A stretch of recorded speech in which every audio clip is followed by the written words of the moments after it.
back to Momentous Struggle, a Star Wars Shatterpoint podcast. On this week's episode, Aubrey is going to talk to me about transmissions and how much he enjoys reading them on the Atomic Mass Games website. And we're also going to talk about LVOIS because there's been some conversations about that in our Discord, and we want to make sure that we are providing clear information about that because I think there's been some... we might not have been as clear as we should have been. So we'll go ahead and jump into that one and talk about those things. Aubrey. Are you paying attention? Is the pigeon not driving the bus right now? All right. How you doing today? Todd, I slept last night, and it was glorious. I have never been so happy to sleep before in my life, because the continuing saga of doctors giving me meds that may or may not be trying to kill me, I did not sleep for like 40 hours straight the day before. And that's I don't know how. I know stories. My dad tells me crazy stories about driving truck for like 12 hours straight and then turning around and driving back the other way 12 hours. And I know people in tough jobs, and I don't even want to hear some of the nonsense they probably put you through in the military. But I was just trying to be a librarian at a desk in a library while a guy was doing illegal things in the bathroom, and another guy was yelling at me because I don't have a payphone for him to use because it's 2026. And also delightful children were coming to the library and playing Pokemon, and I was just trying to keep my act together and not start hallucinating because I was dying yesterday at work because I didn't sleep. It was not fun. How are you? I'm good. I'm glad you survived and got some sleep. That's an important thing to do, Aubrey. Your body needs that. Maybe that's part of the problem, is that you're just not sleeping enough, and the pigeon just is able to sit there and do whatever the pigeon wants. I think we might have discovered a slight problem that you have there. Yes, the pigeon takes control. I had to warn my coworkers. I was like, "We're getting very close to stream of consciousness, Aubrey. You need to be careful what you ask Aubrey right now, because you're gonna get whatever answer is in my brain. Who cares if it's accurate? Who cares if it's real? I might be hallucinating that there's a giant life-size pigeon in the library right now." That's not good. That's not good. Yeah, it's interesting. It's like I was like actually thinking about this today because it's like I have a long weekend. I mean, because that's the holiday weekend. So of course, I work for the government, so we get the holidays off. And I'm like, man, it'd be cool to sit there and have like some sort of an event. And it's like nothing. There's like no Shatterpoint. There's no MCP. And there might be Legion going on, but it's like it's just dead. And it's like it worries me to like a certain point, like because like just we have Scorched Earth coming up for Shatterpoint, and we have a pretty large Shatterpoint community, but we only have 6 people signed up for it. It's like, man, there's just like there's just it feels like the interest in the game locally has just kind of taken a little bit of a nosedive.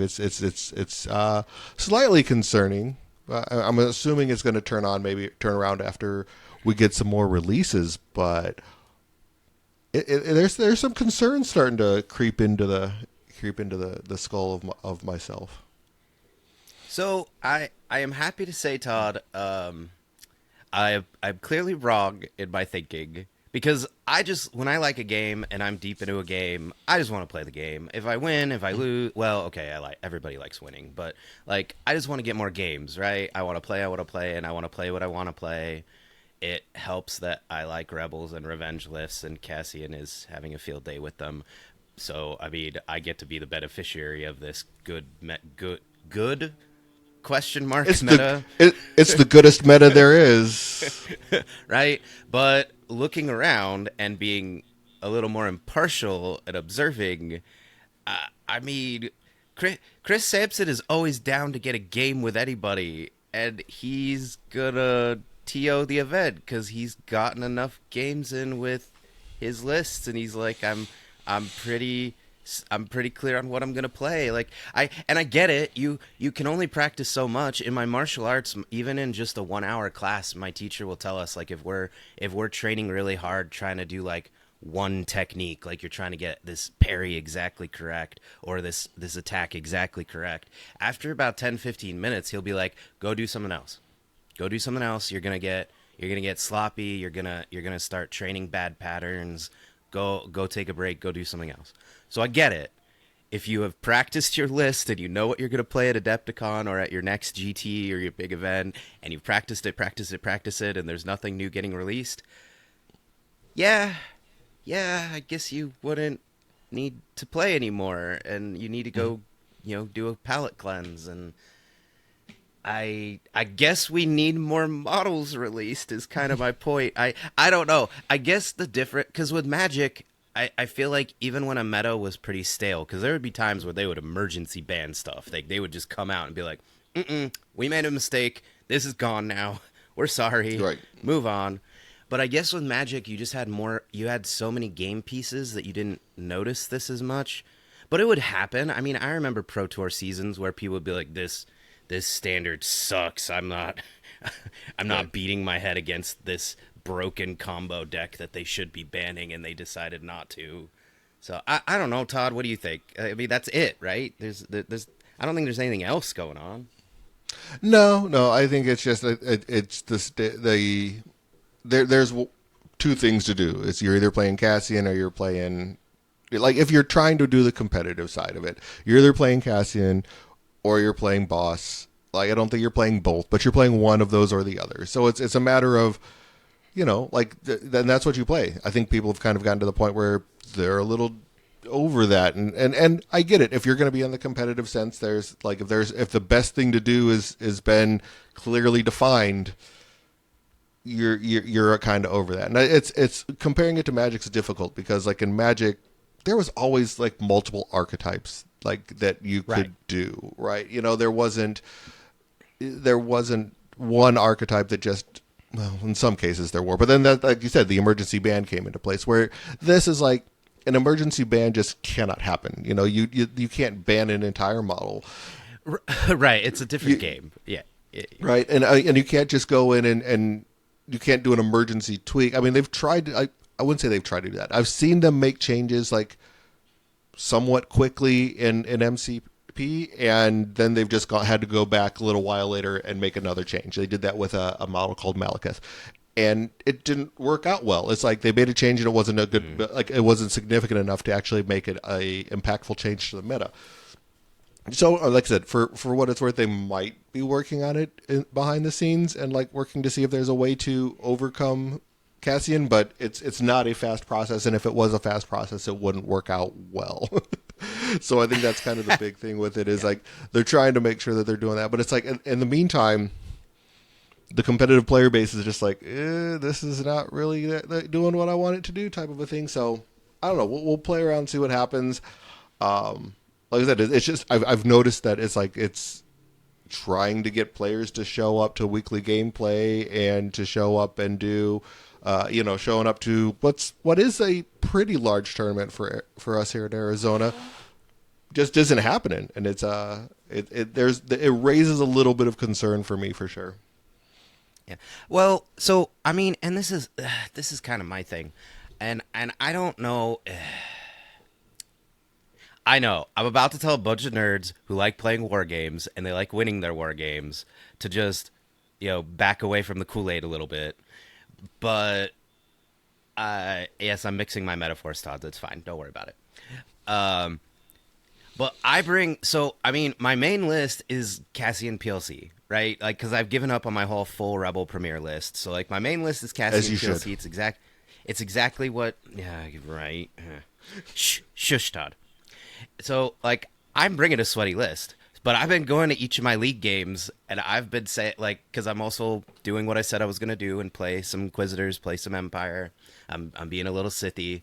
And so I'm literally going up to the table, and the first thing I'm telling people, I was like, do you want to play against a sweaty list, or do you want to play against the more fun list that I am just, you know, I'm learning this list. It's not gonna like this is not gonna be as competitive as a game because I'm still figuring it out. What do you want to do? And I mean, I told y'all last week what Austin said, and then I was playing against Alex Traxidar, And he was like, he's like, I haven't played it a couple of months, so I mean, I don't really care. What do you want to play? But I've been giving everybody the option. I've been like, hey, like how sweaty do you want to play? So I don't Right. know. I am tempted to just play a local event where I'm like, okay, no soft ban, no Cassian, no boss. What do you have for me if you can't play these two primaries? Because I don't know. Not that we want to run events like that all the time because people want to play with their models, Hmm. but maybe we need to tell them that it's okay to step away from Boss and Cassian. Like you could put them down, guys. It's all right. Right. You no one's put a gun to your head. Nobody's got a lightsaber to your throat. Well, and You could put them down. we've done that in MCP where we've played like ban events where it's like you take the top 10 played primaries at like LVO or something like that, and he's like, okay, these were the top 10 played at the the premier event at LVO. That you can't play those. Like these are banned from being played or something like that. I mean, you could do something like that to kind of spice up your meta and play something different. Going into Adepticon, I think that's probably the wrong thing to do. Like seeing how we're 6 weeks away from Adepticon, we probably wouldn't want to do something like that. Except nobody's attending the events anyway, Todd. That's what. Well, so like that's my thing is like I agree with you. Normally, you would never do one of those kind of ban or list manipulating or even just like if you were gonna do a casual I don't know Galactica Legends event which Alex and I were actually talking about this sidebar. I think okay I'm already pigeoning, but Galactic Legends event we need to convince Booker, Samson, oh, I don't know, Nesquik. I'm trying to think who else would be a good boss fight locally. I don't know. We got to convince like 4 or 5 of our scariest players here locally to be the boss like all day, like to be the galactic legend. And I don't know, we throw store credit at them for being punching bags. And then the tournament is a bunch of teams and every round you're gonna get paired against one of these really good players, and they're gonna have the souped up boss model, and you Well, got to try and beat them. And whoever gets the most, mhm. whoever beats that, like they have a bounty on them or whatever. Like each of them has a bounty of some kind. I don't know. Well, those three Now those three are equivalent of GT winners. I mean, you take Matt, like he won the first Adepticon, so I would say like, yeah, those three for sure. I mean, and just add in, find one more that is, and there you go. That'd be fun. I That'd be a fun event. see that'd be fun. But my point is, so normally you would never. You're right. You would never do an event like that 6 weeks before Adepticon because everybody normally is testing their lists and figuring out what they want to play, and that's not happening right now. Well, I Todd, mean, I we guess haven't everybody's had. tested. Well, yeah. I mean, and the thing is we've had what? We've had the last 4 months. We haven't had any new models. There, I mean, other than like the updates that we'll talk about that we've seen on the AMG website, there hasn't really been anything to shake that up. So, like, what are you testing? What's already out there? I mean, and what has been out there for 4 months? It's like there's not, there's just not a lot to do. I mean, other than make sure you're proficient with the list that you're playing, but you can only do that so much, and then you're kind of burnt out, and you don't want to burn yourself out of a list going into like the World Championships also. So I can see that. So yeah, I mean, we'll see. I mean, we'll see kind of like where we go leading it, like after post Adepticon, because after Adepticon, like locally, we have 3 weeks after Adepticon, we have our GT. It's the last GT of the 24 or no, yeah, the 24-25 season. Mm-hmm. Yeah. Which actually is taking place in 26. But whatever. It's the last GT of last season. I know that won't be happening going forward with Gamers Guild or anything like that. So it's going to be interesting. I mean, I'm hoping that by that point in time we get Morgan and Balin out, but we'll see what happens. I mean, we'll see kind of how like things shift. I mean, we also do have at the beginning of March that other mission coming out. I don't know, that might shake things up a little bit too. To see kind of how that plays. So I don't know. We'll see, man. But that's still we're still 3 weeks away from that. That's 1, 2, 3, almost 4 weeks away from, like, by the Almost time a this month, episode yeah. comes out. By the time this episode comes out, it'll be 3 weeks from away Oh, from yeah. the drop. So yeah, I mean, we'll see how it all plays out. But yeah, I mean, I don't know anything. You up to anything else other than have any games? I have not had any games because I've just been lifing. Oh, well, I mean, I can't talk more about my game with Alex because it was a fun game because I ended up playing once again my Oops All Inquisitors list with honorary Inquisitor Bosk, and because it's Vader 1 GI and then all the Inquisitors in Bosk. And he was playing. It was fun. This was a fun game because we were both playing pretty aggressive lists. He brought Riff and like the full Riff box, and then it was Lord Maul, Django. Oh, and then it was because to get in the rust off, he brought Magna Guards, and I might be mistaken, but I think Alex thought that Maul, like, because you remember he hadn't played in a couple of months. I think he thought Maul was a separatist too. So then because he was talking the whole time, he was like, "Oh, I think I forgot to move Magna Guards," and I was like, "No, you like for some reason the way his cards went in Struggle 1, Rift went super late, and I was like, you just haven't moved Rift yet," and he was like, "Well, I went with Maul," and then he was like, "Oh," I'm like, "No." No, Maul doesn't play with Count Dooku and Lord Sidious anymore. He's doing his own thing. So then later we were talking, and he was like, "Oh, I should have brought." We were talking about Weequay Pirate because he's playing like Riff Scoundrels, not really Riff Separatist anyway.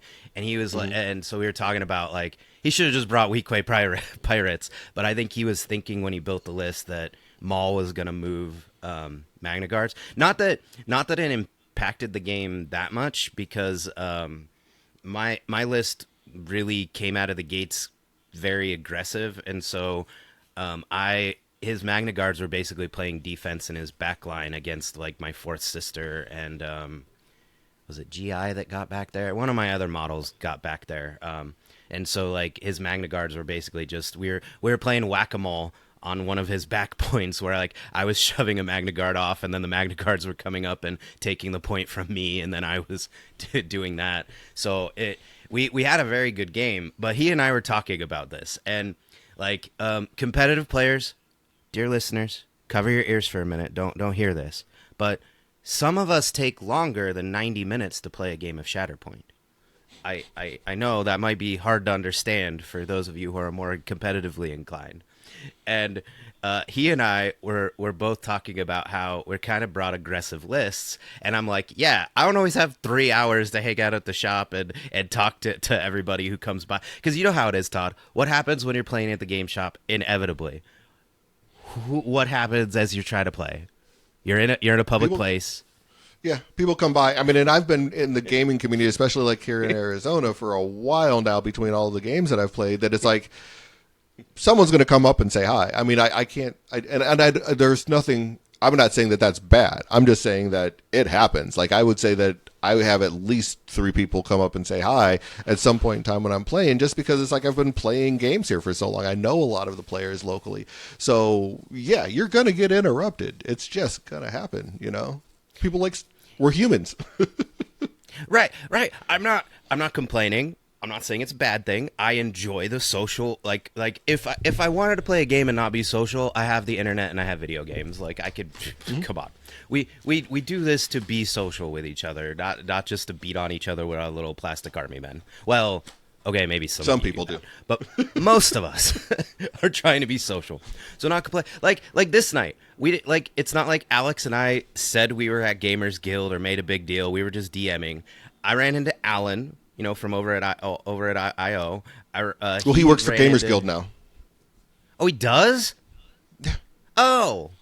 Well, okay, running into him seems less implausible now. Yes. Whoops.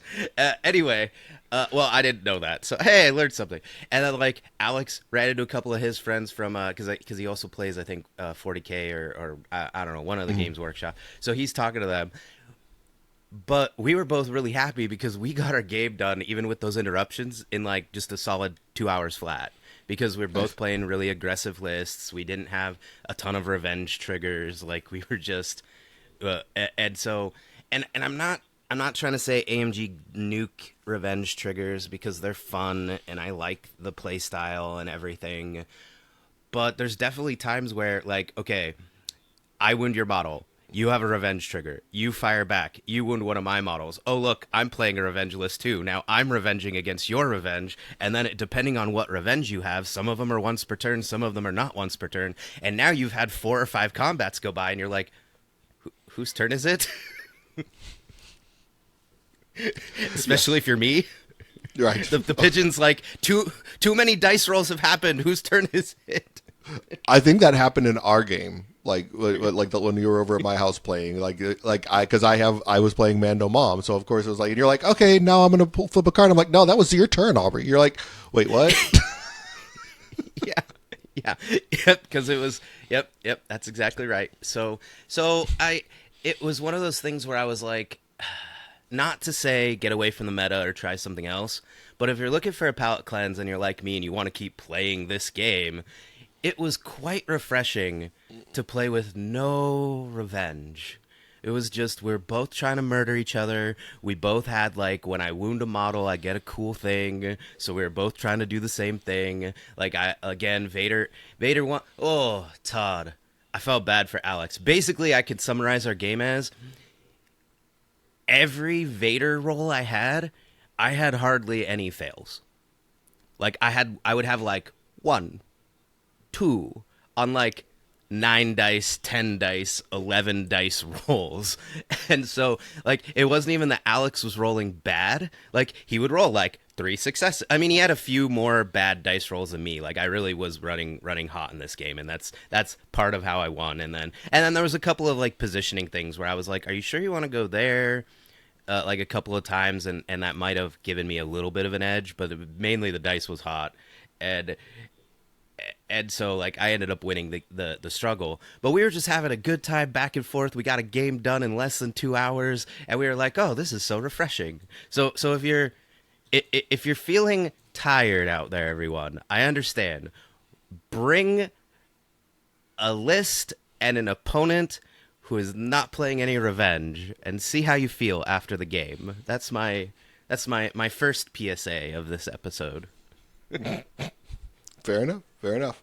All right. Well, let's go ahead and get into a couple things because, like, we wanted to talk about, because there's in the last, we'll say 3 weeks, there's been a few transmissions that have gone out, and I really haven't seen posts on, like, the social medias about these different transmissions. One of them, yes, because one of them was Adepticon. So there was, like, basically an event teaser that went out on January 28th, and that's Adepticon is the big event. So yes, there was a teaser that went out about that, but there was 2 other transmissions that came out. One on January 28th, basically talking about the errata update, and this is minor. Basically, they're saying that they've updated the FAQ, they've updated the errata to kind of streamline it a little bit. Basically, they've moved. There's more updated card posts and things like that in the rules area, and then so that's good. I'm glad that they've done some stuff like that. Is that they've made it a little bit easier to go through and delineate where the updated cards are and things along those lines. But the update unit cards are all kind of into one general package now, so that if you're going to be going and looking for them, it's all together in one giant thing. So you definitely want to make sure that you're looking, you're when you're going through everything, it's not that, you're not, it's not too crazy or anything along those lines. So definitely, keep an eye on that when you're going through. Just that those have changed. But the bigger one that, like, kind of threw us off is there was one that came out on January 24th, or I'm sorry, February 4th, I should say, that came out that changed basically that there was an update to the reserve rule that I think is kind of flew under the radar a little bit. And that was interesting. So basically and let me get back to if I can get my computer to catch up to me. Basically there's a change that happened, and the reasoning here, I'll just read the transmission that came out. So on February 4th, there was an errata update, and it says, "Hello there. We are doing a little bit of housekeeping for rules, FAQ, and Paz Vizsla. The reserving an order card got a cleanup to make it clear you may only put one card in reserve per turn, and an FAQ was added to clarify what happens when a Jedi General and a Quarren get up to some fishy shenanigans.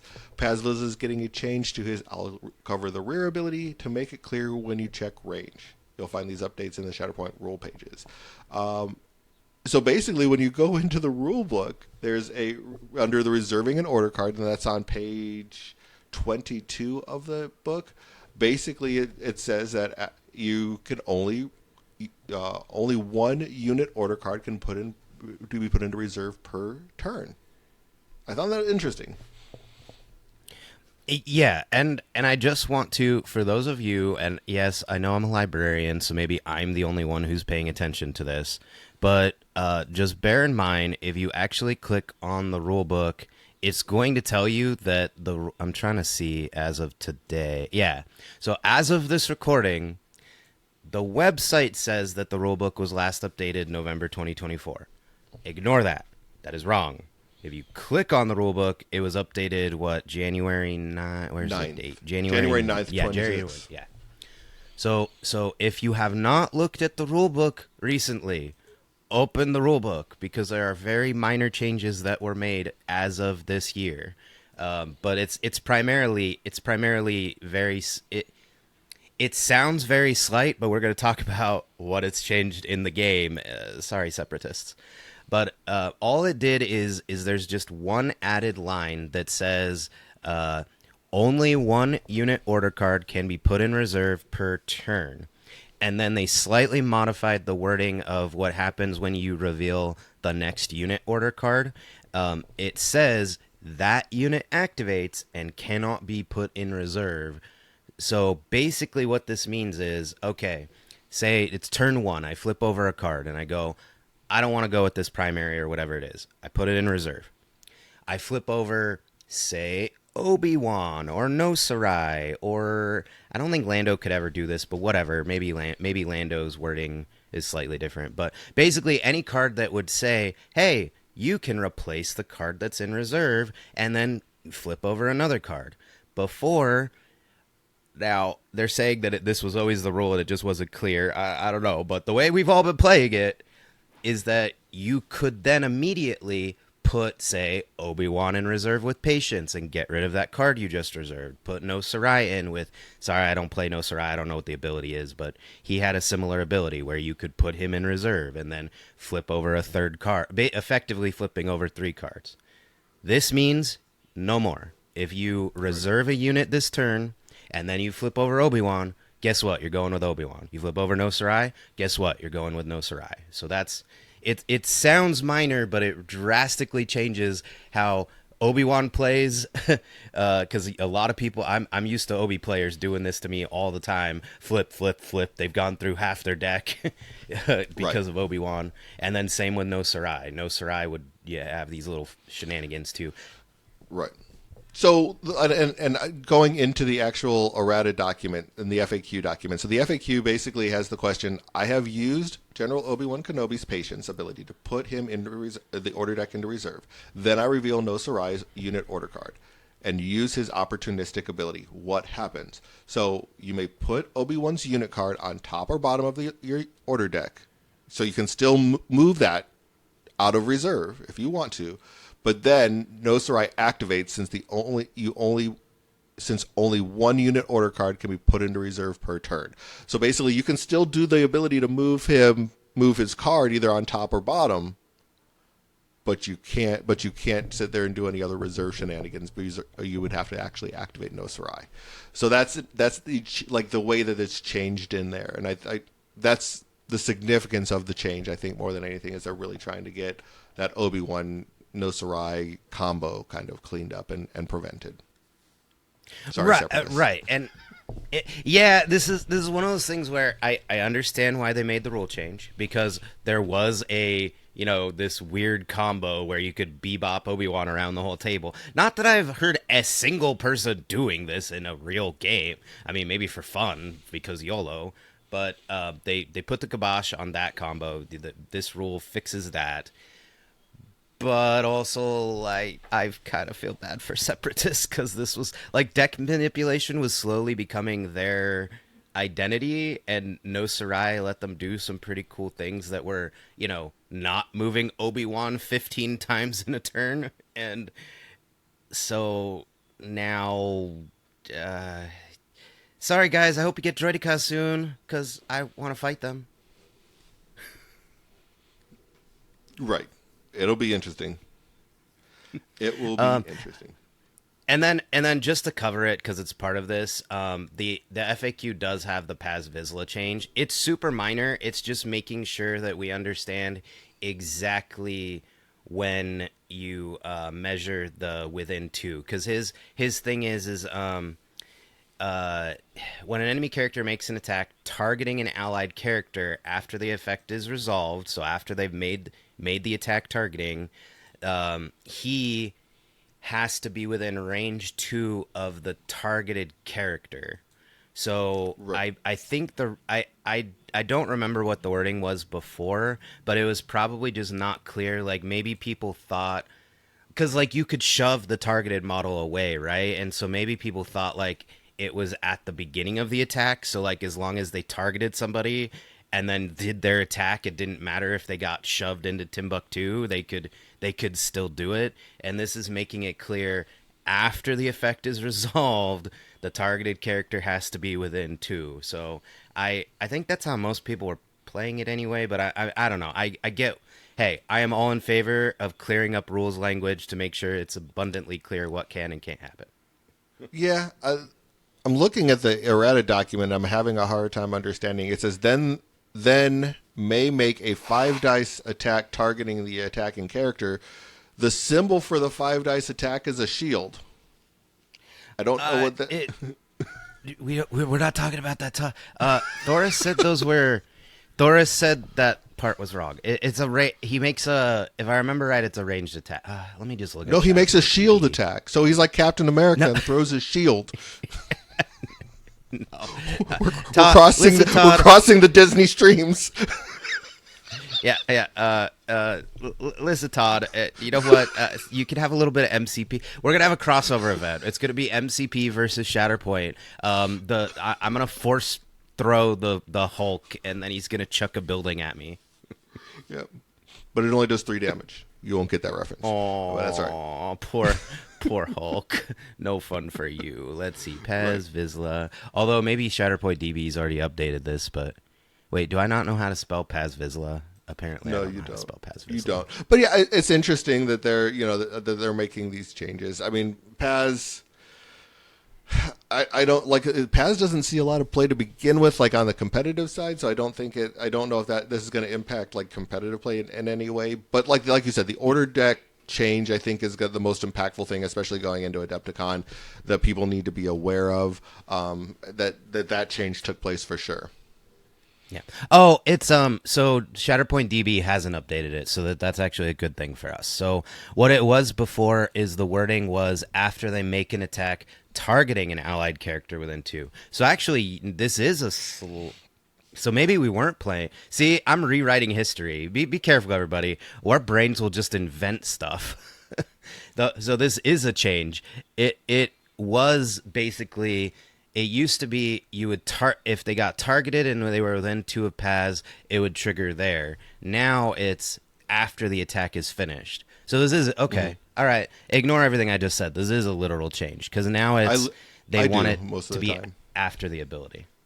Yeah, and Thanks, Todd. Thanks. but yeah, so I'm assuming, like I said, the errata has symbols that don't quite count, but basically in the It's original jump and document it range. said it's jump and make a range attack. So now they threat level and make a shield attack.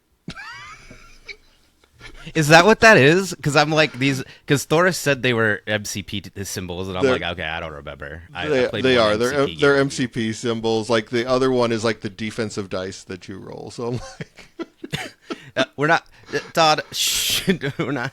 You know what? This is why you have editors, and this is why you have people double check. I was doing. I had to do a payroll document to update somebody's time card last minute on Saturday when I was on 0 hours of sleep.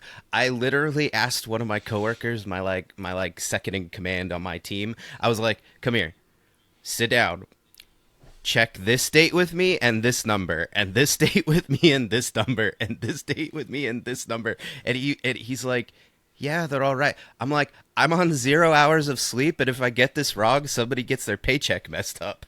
I need somebody to just sit here and read that date and that number match what this thing says." Right. So you need that. You need that sometimes. Sometimes you do. Sometimes you do. So, yeah, I mean, but so there's at the end of the day, what it comes down to is there's been some changes that have been made. Just make sure you're aware of them going forward. Like I said, the biggest one that we've noticed definitely is that change the order deck or putting things into reserve for sure. But the other thing that we want to talk about and is LVOIS. That's something that we kind of started up with with Tyson over at LVO. Because LVOIS basically covers all three of the Atomic Mass Games systems. There's, MCP's been doing it for years. Legion joined, I think, 2 LVOs ago now. And then we decided to jump in as well and be part of it. And people have asked, hey, can we, how many events can we run? And the document was kind of designed, we've based our document based off of what MCP was using. So we used that kind of as a shell of what's going on. And we wanted to, so people have asked, hey, can I just only run one event? Can I run more than one event? And as far as we're concerned, I mean, like we've only seen I think five events so far. If you want to run more than one event, and you have players that are definitely going to be going to LVO, by all means, run this event, and reach out and sign up and do some more, because we definitely want to help grow the community, and that's kind of what this was here for. I mean, with the GTs, there's not as big of a need for these competitive events in some places, but there's some places that maybe didn't get a GT this year, but they still want to have something of a competitive event that has something on the line for it. Well, we have the LVOIS system, so you can definitely apply for that, and I don't see why we with the amount of players that we've had or events that we've had, you can definitely sign up for more if you want to. I know that Dion had asked about that over there in Minnesota, because he's really getting the community thriving over there. But other areas as well, by all means, please submit an application and we'll go from there. Yeah. I this is kind of me just rehashing a conversation we already had in the Discord. So if you're not in our Discord, join our Discord, because we talk about this stuff all week long. But I just wanted to put a spotlight on it just to make sure everybody was clear, because you know how it is, Todd. You have one vocal person who asks all the questions, but the rest of the class was thinking the exact same thing, they just didn't ask the question. So that's why I'm doing it. Fair enough. But yeah, no, definitely, so, we want everyone to do that for sure. Yeah, and the other thing is the way we wrote the document, like the philosophy was this: is we don't want LVO to be like the Minnesota, Utah, Pacific Northwest, Phoenix communities. Like, we know people travel from further afield than that to LVO because it's one of the biggest events in North America, and so the idea of the document was eventually our community is going to grow as long as the meta changes soon. And we wrote the document so that if we start getting a lot of people and a lot of communities applying all at once, and you're all putting in a ton of events, and Todd, you might know this better than I do, but eventually there's a cap because it's an invitational. There's only so many players. So at a certain point, Todd and I have to pay a little more close attention and look at how many players have qualifying points, how many people have gotten the win in the invitation, and there's a whole document set up to do this. Not saying this is complex, but it's something we have to do. And if we start to get so many events, we have to be like, okay, we got to cut off X number. But that's kind of for did you even have to do that the first year when you were doing this with MCP, or I it took time, right? Well, and I wasn't MCP. The MCP side of it, definitely was with with Omnis and Tyson. And I think Oh, it oh, was different back then for sure because there wasn't as many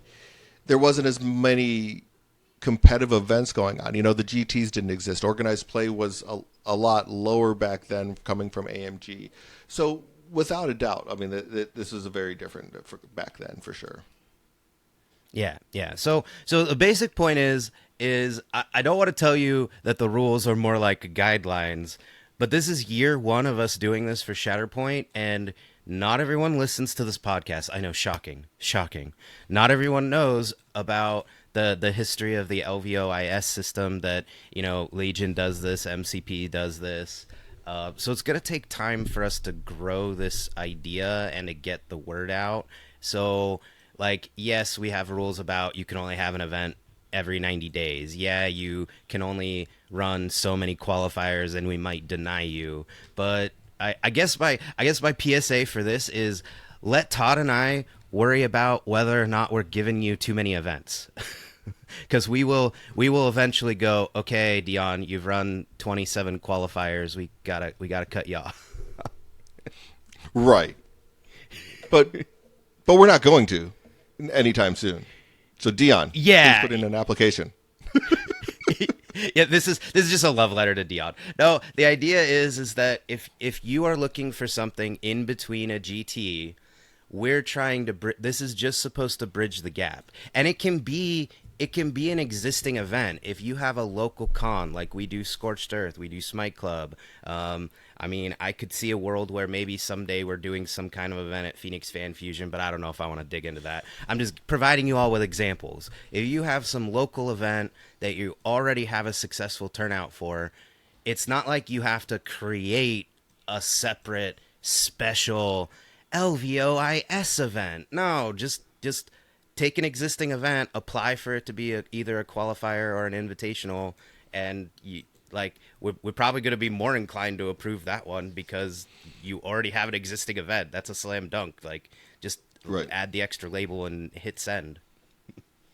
Exactly. Yeah. I mean, like I said, it's not that hard to apply for this. We definitely. I mean, it's just submitting an application right on the LVOIS website, and basically it's like I oversee it. I go in and approve these and everything along those lines. So by all means, like come on in and apply, and we'll see what happens. Oh, let's see. Two or three me. I know, everyone. This is such an exciting topic. Here is how you apply for an LVOIS event. Just bear in mind that the actual link to apply is under event application info because there's a bunch of like drop down menus. The link's at the bottom there. It's just a Google form. You fill it out and everything. Let's see.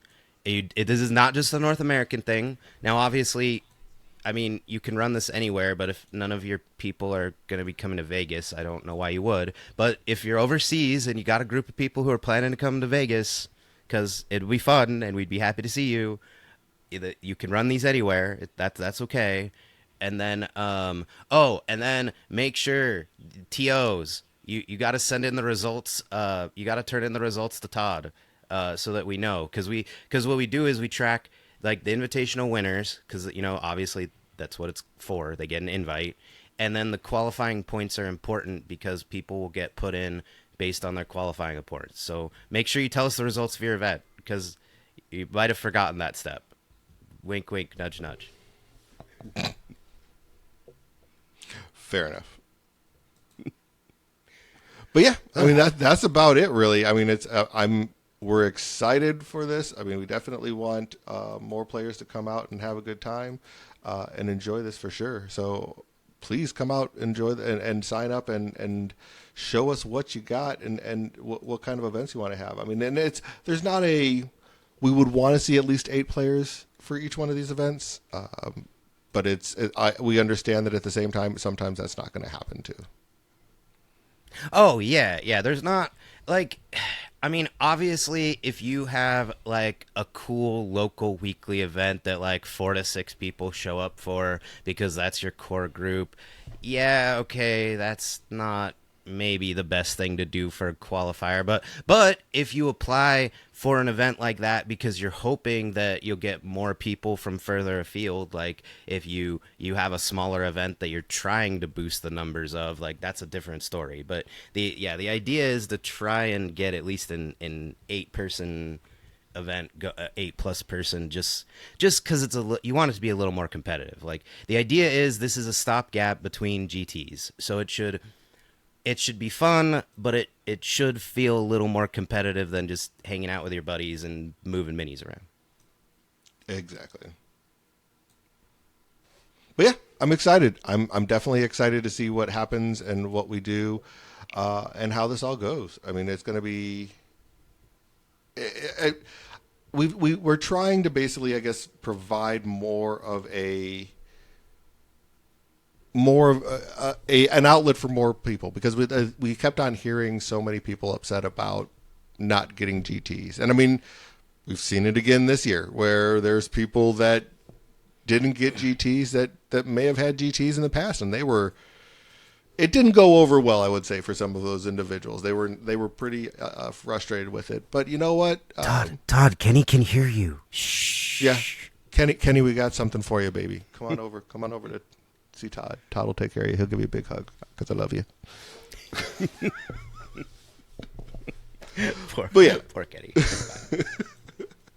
But yeah, no, hey, I got his note right there, because he said when he sent the terrain back, he sent me a cute little note, and it's right there. It sits on my shelf. That's what that white rectangle that you can't read is. Nice. I'm happy, I guess. Todd's like, uh-oh, the pigeon's coming out again. It is, but that's all right. Well, I'm used to it now. But yeah, I mean, like I said, we definitely want to. We definitely want everyone to sit there and enjoy this and come and be able to do the events. I don't know. You got any other thoughts on that one, Aubrey? No, just that so the other thing is I know I just said these can be competitive, but just one more detail is that you can also use these to do like alternative formats. Like if you want to do 3-mirror, or if you like it's intended to be very much like a GT. So like the standard format is, Premier Showdown, all of the rules that entails, and like that's the expectation. But if you want to run an alternate event, there's a bunch of, that's actually what most of the document is just kind of explaining, hey, it's okay to run this kind of event, that kind of event, this kind of event. These are some ideas you might want to think about. Those are really just us giving you options. So if your community is maybe feeling the burn on competitive events right now, we put other options on the website. You can look at the document and give you some ideas, and it's okay. Basically, come up with an idea, submit the idea, and let Todd and I figure it out. We'll let you know if we're like, okay, you want to like have acrobatics happening in real life in between rounds, and you're engaging in an actual lightsaber battle to determine who goes first. Okay, that might be a bit much, but just about any other idea we are willing to entertain. The worst that can happen is we go, maybe explain to this what your idea is a little more. Yes.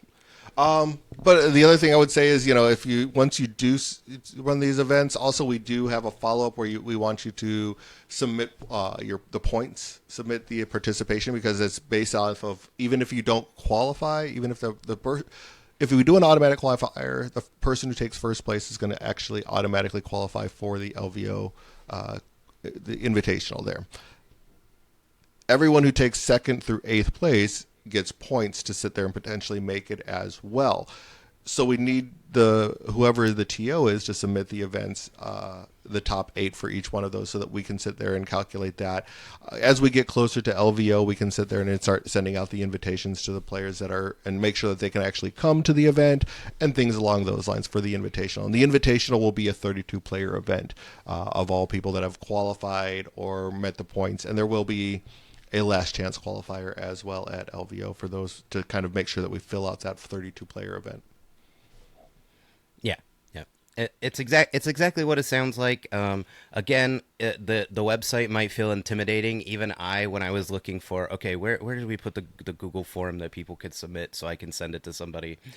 Even I opened it and I was like, oh, that's a lot of text. A lot of it is just tools for TOs to give you ideas. If you already got a good idea, just skip over to the Google form. You're running a competitive Shatterpoint event at the end of the day. There's not a lot of extra hoops we make you jump through other than Mhm. submitting the results. Exactly. Exactly. But yeah, I mean, I don't really have anything else to talk about, Aubrey. Do you? I mean, I think that was kind of like where what we wanted to talk about today. Yeah, I mean, I realized we kind of skipped over hobbying. Have you done any hobbying? We kind of doing this out of order. Kind of. I mean, in all honesty, I've been painting Legion and MCP. Like that's like, I mean, Todd, you're not. well, so We're not here's supposed to talk about the other AMG games. Shh. well, yes and no. So like AMG, I'm working on painting the Black Panther Chosen of Boss model from MCP.